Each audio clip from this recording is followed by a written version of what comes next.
The boy lay bleeding in the dust. Reed Mallory froze on his porch, boots planted on the warped boards, breath tight in his chest. The fading sun threw long orange streaks across his pasture, lighting the arrows jutting from the teenager's shoulder and thigh. The kid tried to crawl but collapsed again, trembling. Wind skimmed across the dry grass. A cow bawled in the distance, and Reed just stood there, rifle in hand, staring at a sight every rancher in Willow Bend Valley feared. A wounded native, alone, on his land. He should walk back inside, close the door, pretend he never saw a thing. Around here, helping one of them meant trouble, and trouble usually came on horseback carrying torches. Reed's neighbors had spelled that out more than once. The boy's eyes lifted, dark, wide, holding the kind of fear that went straight through a man's ribs and settled behind his heart. Reed cursed quietly and lowered his rifle. He couldn't leave the kid to die, not after losing his own son 3 winters back, not after burying a boy the same age. He climbed off the porch and crossed the dusty ground. Each step, tracks lead straight here, arrow in the dirt. He's got one of them inside. Time to deal with this. Reed gripped the edge of the table until his knuckles blanched. He had seconds, maybe less. Hide, he told Tavo again. But the teen pushed the order away with a slow shake of his head. No hide. If they see lie, you die. Reed drew a shaky breath. Tavo was right.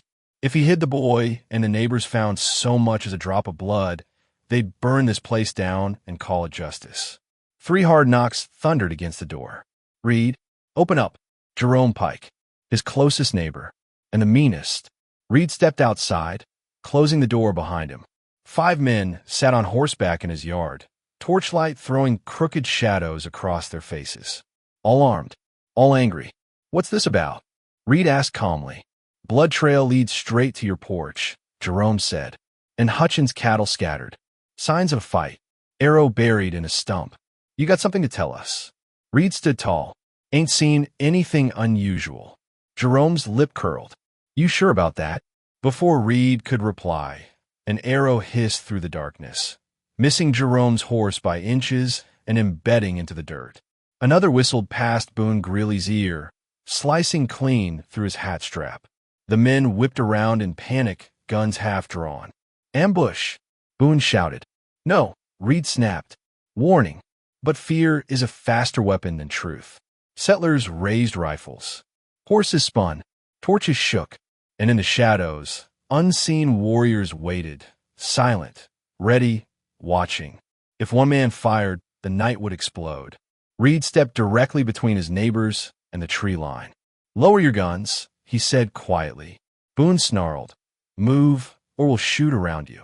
Reed held steady. You shoot anyone tonight, we all die. Silence. Wind in the grass. The creak of saddles. Then a deeper silence washed over the yard. A figure stepped from the shadows. Tall, painted, proud, the warrior's leader. He walked into the torchlight without fear, and everything in the yard shifted. The warrior stepped into Reed Mallory's yard like a man crossing into a sacred place. Calm, certain, unshaken by rifles or torches or hate. The torchlight revealed the deep ochre paint across his cheekbones. The black feather. Steal anything. How would you know? Jerome snapped. Because he told me what he saw, Reed said. And what he saw wasn't native riders taking cattle. Brave Elk's posture never changed. But the air around him felt sharper, charged. Tavo lifted his chin. White men, he whispered. 3, maybe 4. Took herd north. Mining trail. One with Redbeard. Reed watched Jerome's expression shift. He knew exactly who that described. Everyone in the valley did. Red Kelton. Horse thief. Rustler. Killer for hire. A man with no allegiance except to money. He's lying, Boone said quickly, trying to shift blame. But doubt flickered across Jerome's face. Reed stepped closer, lowering his voice. Jerome. Tavo shot one of them before he escaped. Arrow wound in the shoulder. Do you know anyone else around here with a fresh arrow wound? Jerome didn't answer. He didn't need to. Red Kelton had been seen drinking in Tilden Creek last week, wrapped in bandages. The truth was finally peeking through the fog of anger. But the mob wasn't ready to let go. I don't care if that boy saw angels flying cattle into the sky, Boone snarled. He's on our land, and we came for justice. You came for blood, Reed said quietly. Jerome stiffened. Reed, you hiding him makes this look bad. That boy's wounded, Jerome, Reed replied. You want to hang him for surviving? For the first time, Jerome hesitated. His horse shifted beneath him, sensing his uncertainty. Brave Elk lifted a hand. If you seek truth, the warrior said, send your men north to the mining camps. You will find your missing cattle. You will find white thieves selling them. You will find a man with an arrow wound. His voice was steady, measured, certain. Boone barked a laugh. You expect us to trust the word of a sudden whistle cut through the night. Not a signal, not a warning, a test.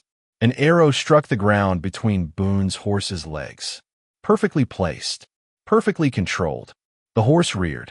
Boone swore and grabbed the reins, eyes wide with fear. Reed didn't look toward the trees. He didn't need to. He already knew at least a dozen warriors were out there, invisible but close enough to choose targets. Brave Elk hadn't even blinked. Jerome raised a hand. Stop. Stop before someone gets killed. That is the point, Brave Elk replied. If we wished war, you would already be dead. Silence. Cold. Absolute. Even Boone shut up. Jerome swallowed, rubbing his jaw, thinking hard. If we send men north, and they don't find anything, what then? Brave Elk answered without hesitation. Then you return, and we accept whatever justice you choose. Reed blinked at him. That was bold, risky, but confident. Jerome blew out a slow breath. 3 days, he said. We'll send riders at dawn. Brave Elk nodded once. 3 days. And until then, Jerome asked. They stay here, Reed said. On my land. I'll vouch for them. Boone scoffed. That's supposed to make us feel safe? Brave Elk stepped forward, eyes locked on Boone. Choose 3 of your men. They will camp here, watching us, seeing everything. If we break faith, they will ride for help. Jerome hesitated, then nodded. It was reasonable, fair, the only path without bloodshed. Davies, Miller, Hutchin, he said. You stay. The chosen men didn't look pleased, but they obeyed. The others began to turn their horses. Before leaving, Jerome met Reed's eyes. Mallory, for all our sakes, you better be right. Reed nodded. I am. The riders left in a cloud of dust and fading torchlight. Only once their hoofbeats disappeared did Reed finally exhale. Behind him, Tavo's breathing hitched. You could have died, the boy whispered. Reed looked back at him. So could you. Brave Elk approached the porch. His shadow stretched long across the ground. You chose a dangerous path, the warrior said. Did I? Reed asked. Brave. Elk's expression softened. You protected a wounded child. That is always the right path. Tavo murmured something in his language. Brave Elk listened, then translated quietly. He says, you remind him of his father. Reed swallowed hard against the sudden ache in his chest. He'd once had someone call him father, too. Brave Elk placed a hand on Reed's shoulder. My people will remember this night. He looked toward the doorway where Tavo leaned, pale but steady. You have saved more than one life tonight, Reed Mallory. Then the warrior listened. His head turned sharply. Hoofbeats. Again, this time from the north. Something was wrong. Brave Elk's eyes narrowed. Danger comes. And Reed felt the night tighten like a rope pulled at both ends, ready to snap. The hoofbeats grew louder, fast, frantic, not the steady rhythm of riders on patrol. Reed Mallory stepped off his porch, rifle at his side, eyes fixed on the ridge above his property. Brave Elk moved with him, one silent step behind, muscles tense beneath his painted skin. 3 men crested the ridge. Not settlers, not warriors. Just 3 figures riding hard under the pale, silver moon. Jerome's watchers, Davies, Miller, and Hutchin, scrambled to their feet beside their small campfire. Davies shaded his eyes. That's Tom's horse, he said. He weren't supposed to be back till daylight. Reed's stomach tightened. Something about the way the riders leaned, slumped, wasn't right. When the horses reached the fence line, the truth hit like cold iron. Only one man was conscious. And he wasn't riding. He was barely hanging on. Tom Davies slid from his saddle and hit the ground hard. Hutchin and Miller ran forward, catching him before he fell flat. Reed rushed over. Davies' face was ghost pale, streaked with dust and sweat. His hand shook. "What happened?" Reed asked. Davies swallowed hard, voice cracking. "Jerome sent us ahead to check the mining trail." "Did you find the tracks?" Reed asked urgently. Davies nodded. "More than that. The other two riders dropped something beside him. A saddlebag, blood-spattered, bullet holes torn through the leather. Brave Elk crouched, opening it with calm precision. Inside were cattle branding irons. Half-burned, scorched, but unmistakable. Reed's heart dropped. They were Hutchin's brand, Jerome's brand, and 3 more ranchers. "Kelton's men," Davies said, wiping his mouth. "We found where they changed the brands." Miller chimed in. "They had a hideout, Reed. Tunnels carved in the rocks by the old mine. We counted at least 10 of them." Brave Elk lifted one of the branding irons, holding it in the moonlight. "This is proof," he said, clear as the rising sun. Davies' voice cracked. "We tried to get closer, but they spotted us." He stopped. Reed noticed his sleeve was soaked in blood. "Tom," he said gently, "you're hit." Davies shook his head. "Not me. Jerome." Miller's face twisted with fear. "Boss took a bullet to the leg. Bad one. We had to leave him with 2 men guarding him." Reed felt the world tilt. Jerome Pike, stubborn, suspicious, hard-headed, was still a man Reed respected. And he was out there bleeding somewhere in hostile country with thieves all around him. Brave Elk stood. "Where is he?" "North Fork of Rock Divide," Davies rasped, "near that twisted cedar tree." Tavo had come to the doorway, wrapping a blanket around his thin frame. "That place is close to our path home," the boy whispered. Reed's mind raced. He had cattle thieves hiding in rough country. He had an injured rancher. He had native warriors shadowing his land. He had 3 days to prevent a valley-wide war. The balance of peace was thinner than spider silk. Brave Elk met Reed's gaze. "You mean to help him?" It wasn't a question. Reed nodded. "Not helping isn't an option." "You owe him nothing," Brave Elk said. "He came to kill my nephew." "I know," Reed said, softly, "but I'm not letting a man die if I can prevent it." Brave Elk studied him for a long, heavy moment. Then he nodded once. "You have honor, Reed Mallory. Many speak of it. Few live it." Reed rubbed a hand over his face. "We'll need horses, and someone who knows the mining trail." Tavo shifted weakly. "I know it." "No," Reed said firmly. "You're staying here." Brave Elk stepped forward. "He speaks truth. He knows their ways better than any of us.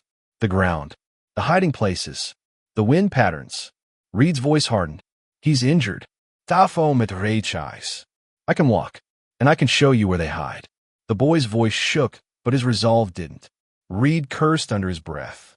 This is madness, he thought, but letting Tavo guide them might be their only chance. Davies grabbed Reed's arm. "Reed, you're really going to ride out there? After everything?" Reed looked toward the trees where silent OKSH warriors waited like shadows carved from night. "I can't leave Jerome to die," Reed said, "even if he doesn't understand why I'm doing it." Davies nodded slowly. "I'll stay here.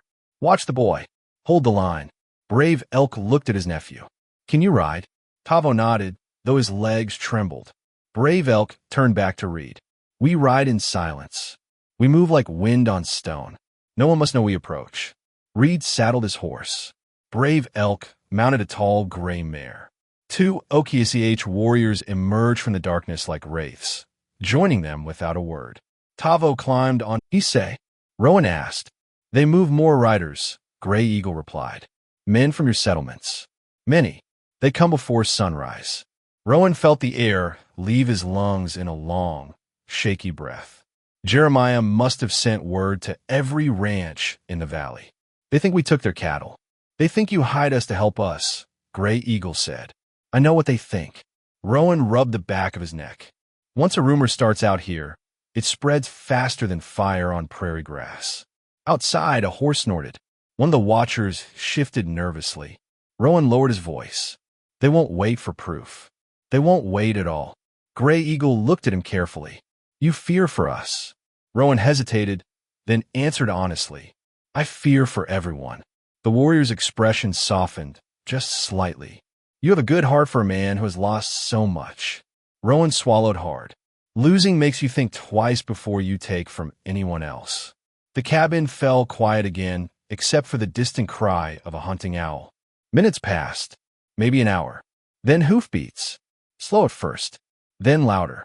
Many horses, more than before.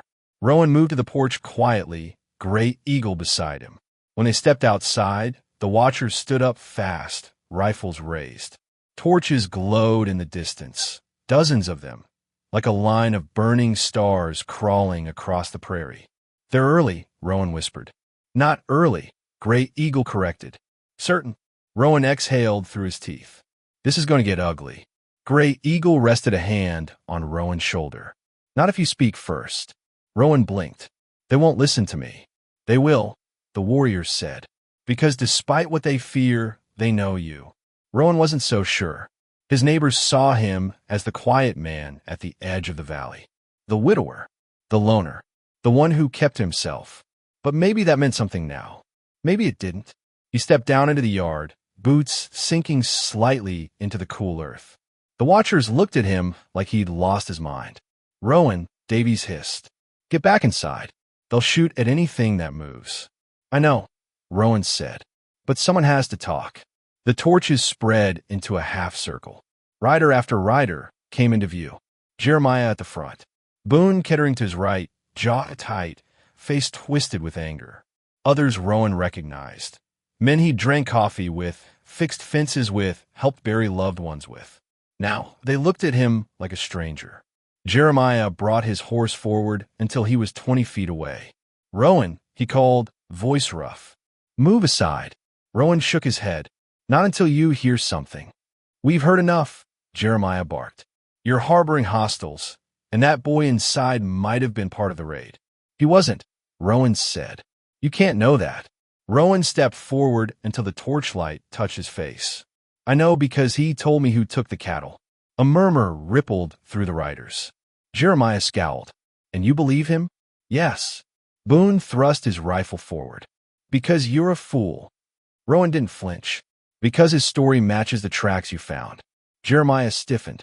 What tracks? The ones leading north. Toward the mining camps. Silence fell over the men. Hard silence. Davies cleared his throat from the watcher's fire. Jeremiah, he ain't lying. We saw the tracks ourselves.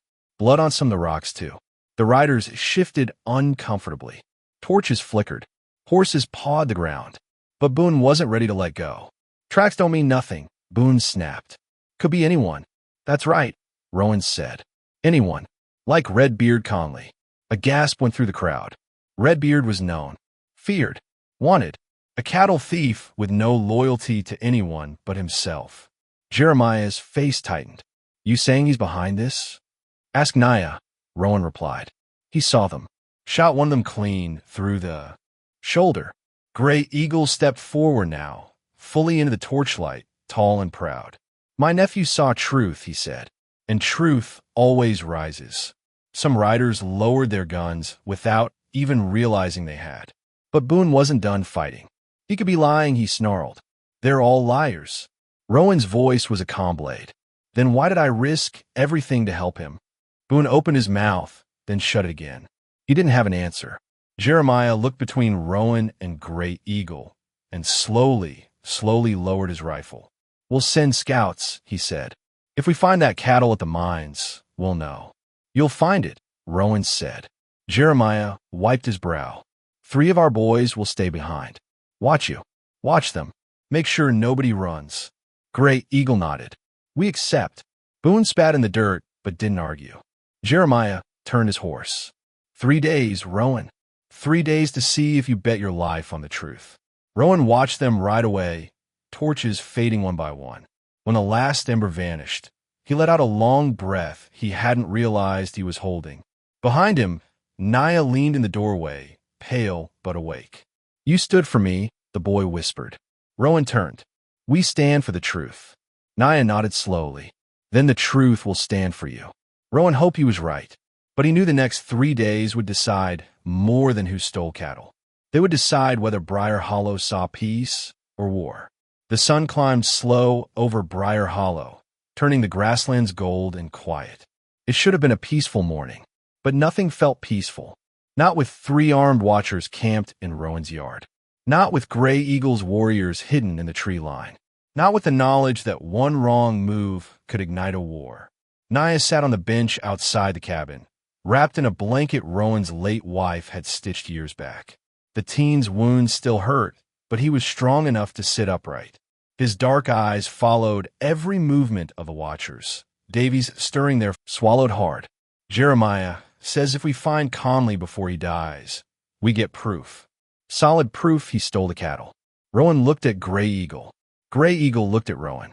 2 men from worlds apart, reaching the same conclusion. We need to find him, Rowan said. Davies stiffened. Whoa now, that ain't our job. Jeremiah didn't say nothing about you going after outlaws. No, Rowan said calmly. He didn't. But if we don't move now, Conley might be dead before Jeremiah even gets here. And without Conley, Gray Eagle added, the truth dies. The watchers exchanged uneasy glances. Davies, Rowan said firmly, you can stay here or come with us. But I'm not sitting around while a dying outlaw takes the whole valley down with him. For a long moment, Davies wrestled with it. Then he cursed and holstered his rifle. Fine, but I ain't responsible for any of this. That's all right, Rowan said. I'll carry my own choices. Rowan saddled his bay mare. Gray Eagle whistled softly, a signal, and 2 hidden warriors emerged from the shadows, ready to ride. Naya tried to stand. No, Rowan said gently. You stay here. You're hurt. I can help, Naya insisted. You help by healing, Gray Eagle said. Your truth has already traveled farther than your feet can. Naya bowed his head, accepting the decision, though it clearly hurt his pride. Rowan, Gray Eagle, Patton, and the 2 warriors rode hard toward the east ridge. The wind whipped against Rowan's face, drying the sweat on his brow. Every hoofbeat felt like time slipping away. After an hour, Patton pointed toward a narrow ravine. Tracks lead down there. Rowan dismounted, crouching near the dirt. Heavy prints. 1 horse limping. Conley, Gray Eagle said. Arrow wound. They followed the tracks deeper. The ravine grew steeper, tighter. Then they heard it. A groan. Low. Ragged. They rounded a bend and found him. Redbeard Conley, slumped against a boulder. His face was gray. His beard caked with dry blood. The arrow shaft still protruded from his shoulder. 3 other outlaws lay scattered around him. Dead. He did not go easy, one of the warriors murmured. Conley raised his head. Stay back, he rasped, lifting a shaking gun. I'll shoot. No, you won't, Rowan said calmly. You don't have the strength. Conley's arm dropped. His eyes flicked between Rowan and Gray Eagle. He knew he was finished. Gray Eagle stepped forward. You stole cattle, killed men, blamed us for your crimes. Conley spat blood. Was easy. Was fun watching you folks tear each other apart. Why'd you do it? Rowan asked. Because nobody questions a good lie, Conley croaked. Easier than working for a living. Patton's face twisted with rage. You destroyed families. Conley grinned, teeth stained red. And I'd do it again. Rowan knelt beside him. You won't get that chance. Conley's breath rattled. Don't matter now. Whole valley's set to explode. Not if you confess, Rowan said. Conley let out a weak, ugly laugh. Why would I do that? Rowan leaned in close. His voice was steady, low, and cold. Because a kid saw you, shot you, and you blamed his people. That boy is 16. He ran for his life while you tried to kill him. You owe him the truth before you meet your maker. Conley blinked slowly. The fight left his eyes. Not because of guilt, but because death was closing in fast, squeezing the air from his lungs. Fine, Conley rasped. I took the cattle. Me and my boys. Drovi Narfi. Sold them to the miners. Why frame the Lakota? Gray Eagle asked. Conley's voice faded. 'Cause everybody already hates him. Those words, simple, ugly, hung in the hot, still air. Then Conley slumped sideways. Dead. A heavy silence settled over the ravine. Patton crossed his chest. Jeremiah needed to hear that from his own mouth. He still can, Rowan said. He held up the small notebook in his hand. He had been writing every word as Conley spoke. He confessed, Rowan said, signed with his voice, died with the truth. Gray Eagle bowed his head. The river is clearing. Rowan exhaled slowly. Now we ride home. They mounted and turned back toward Briar Hollow. But the trouble wasn't over, because as they approached Rowan's property, they saw dust rising. Riders. A lot of them. And no torches this time. Just guns. Dust rolled across Rowan's pasture like a rising storm. At least 40 riders approached from the south ridge, their silhouettes sharp in the morning sun. No torches now. No confusion. These men rode with purpose. And guns. Rowan's jaw tightened as he, Gray Eagle, Patton, and the two warriors reined their horses to a halt. From the hill, Rowan could see his cabin, and the three watchers still camped at the fence line. Hutchins stood, waving frantically. They're coming in fast, he shouted. Miller grabbed his rifle. Davies ran to tighten his saddle. This is it, Rowan said quietly. They think war has already started, Gray Eagle replied. Rowan gripped the notebook in his coat. Conley's dying confession, every word written down. But it wouldn't matter if Jeremiah's men shot first and asked questions later. Patton swallowed hard. Maybe they'll listen. Rowan didn't answer. They rode toward the cabin. The riders thundered closer, forming a half-circle around Rowan's pasture. Jeremiah Holt led them, dust streaking his coat, anger burning in his eyes. Boone Thatcher rode beside him, grinning like a man eager for blood. Rowan stopped in the middle of the yard, Gray Eagle at his left, Patton at his right. The two hidden warriors took positions behind them. Jeremiah raised a hand. The riders halted. Rowan waited for shouting. Instead, he heard the soft creak of leather and the faint whistle of wind across the open grass. A long breath settled between both sides. Then Jeremiah's voice rolled out across the still air. Rowan Morse stepped forward. Rowan did. Jeremiah pointed toward Gray Eagle. We heard there were fights in the ravine. Shots. Tracks bodies. You got something to say? Rowan opened his coat slowly and held up the notebook. I do, he said. Redbeard calmly confessed. A murmur spread through the riders. He stole the cattle, Rowan continued. Sold them to the mines. Framed the Lakota because he knew you'd believe it. Boone spat in the dirt. Lies. Rowan didn't blink. Conley died an hour ago. But before he went, he told us everything. Jeremiah stared hard. Anyone can write a story in a notebook. Rowan handed it to Patton. Read it. Patton swung down, opened the pages, and read Conley's words aloud. Every man heard. The theft, the trickery, the wounded outlaw laughing at how easy it was to fool the valley. When Patton finished, the pages shook in his hands. Jeremiah looked sick. You're telling me, he said slowly, we nearly started a war. Over nothing? No, Rowan corrected. Over a lie you didn't question. Boone's face twisted. Even if that's true, they were trespassing here. Armed. Gray Eagle stepped forward. We came only for our wounded, he said. Your riders wished to kill him for a crime he did not commit. Jeremiah looked between the two men, Rowan and Gray Eagle. One weathered by grief, the other hardened by history, both standing without fear. What about those bodies in the ravine? Jeremiah asked. Your arrows killed them. Gray Eagle nodded.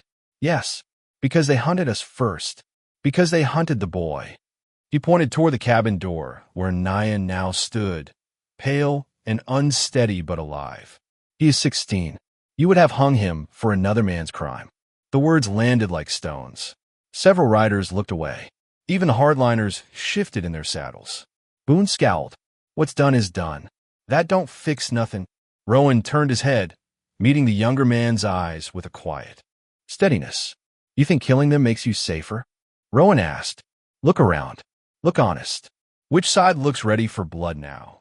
And which side looks ready for peace? Boone faltered just for a second, but it was enough, because Jeremiah saw it. He took a slow breath. What do you want, Rowan? Peace, Rowan said simply. Let the boy heal, then let them leave. No more raids. No more blame thrown without proof. Jeremiah looked out over the warriors hidden among the trees. He looked at Naya, leaning against Rowan's doorframe. He looked at the notebook in Patton's hands. Finally, he nodded. "We'll pass word through the valley," he said. "The Lakota are not to be touched, not unless they strike first." Gray Eagle inclined his head. "We will not forget this." Jeremiah turned his horse. "Come on, men. We're done here." One by one, the riders followed. Boone was the last to move. His jaw tight. His pride cracked. But he turned his horse anyway, muttering something Rowan didn't bother to hear. When the last of their dust settled, Rowan felt the tension drain from his shoulders. His legs almost buckled. Gray Eagle watched him quietly. "You carried more than your share today." Rowan shook his head. "We carried it together." Naya stepped forward, exhaustion clear in his eyes. "You saved me." Rowan placed a steady hand on the boy's shoulder. "You saved this valley." And then it happened. Wind swept across the pasture, bending the tall grass into waves. From the tree line, a soft whistle rose. A signal. A call. One by one, Lakota warriors emerged on horseback. 15 of them, faces painted for night, now washed gold in the morning sun. They rode in silence, formed a line, and stopped before Rowan's porch. No words, no drums, no war cries, just silence. Then, as one, every warrior lifted his right hand, a gesture of respect, of gratitude, of honor carved deeper than language. Gray Eagle rode forward. "When a man stands against fear for the sake of another," he said, "our people do not forget." Naya lifted his chin with pride. Rowan swallowed, emotion tightening his chest. "I only did what was right." Gray Eagle nodded. "That is why we honor you." The warriors held their salute a moment longer. A long, quiet moment Rowan would remember until his last breath. Then they lowered their hands, turned their horses, and rode east toward the rising sun. Rowan stood on his porch long after they vanished into the light. The little carved eagle sat warm in his palm. And for the first time since the fever took his boy, he smiled. If you felt this tale in your heart, don't forget to like, share, and subscribe to Wild West Emotional Tales, where every story rides through the dust, the danger, and the kind of love that never dies. See you in the next tale, partner.